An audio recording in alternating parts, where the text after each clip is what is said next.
පළවෙනි එක තමයි ක්‍රියාකාරීත්වය අනුව by function. මේ කර්මය කරන්නේ මොකද්ද? කර්මයට කරන්න පුළුවන් මොකද්ද කියන එක. අපි මුලින්ම බලමු මේ ක්‍රියාකාරීත්වය අනුව කියන වර්ගීකරණය. ක්‍රියාකාරීත්වය අනුව කියන වාක්‍ය ඛණ්ඩයේ සාමාන්‍යයෙන් අදහස් වෙන්නේ යමක් එහි භෞතික ස්වરૂපය අනුව නෙමෙයි එහි අරමුණ හෝ එය කරන දේ මත පදනම වර්ගීකරණය හෝ විශ්ලේෂණය කිරීම. කර්මයක් එහි ක්‍රියාකාරීත්වය අනුව කොටස් 4කට බෙදෙනවා.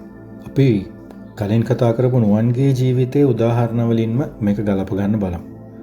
පළවෙනි එක ජනක කර්මය. ඉපදීම නැත්නම් හට ගැනීම. නක ඇති කරන්න ඒවත් උත්පාදනය කරන්න. කෙටියෙන්ම කිව්වොත් මේකේ සරල තේරුම තමයි උත්පාදක යන්ත්‍රය. හරියට ජෙනරේටර් එකක් වගේ. අලුත් භවයක්, අලුත් උපතක් ජනිත කරන කර්මය. හරියට නිකන් බීජයක් වගේ.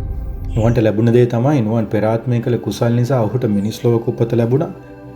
ඒත් ඔහු සමග පැරණි අකුසල් බීජ විශාල ප්‍රමාණයක් 100ක් වගේ තියෙනවා. ඒ කියන්නේ ජෙනරේටර් එකෙන් හොඳ උපතක් ලැබුණත් පසුබිමේ නරක බීජ ගොඩාක් පෙන්ඩිං තියෙනවා කියන එකත් ඔළුවේ තියාගෙන අපි ඉස්සරහට යනවා. මේ කැටගරි එක ඇතුලේ දෙවෙනි එක උපස්තම්භක කර්මය.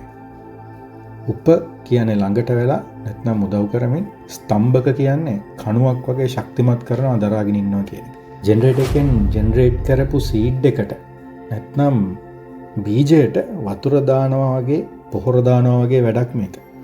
පැරණි බීජයට වතුර දාලා තව තවත් ශක්තිමත් කරලා ඉක්මනට ඵල දෙන්න සලස්වන මෙම කර්මය තමයි උපස්තම්භක කර්මය.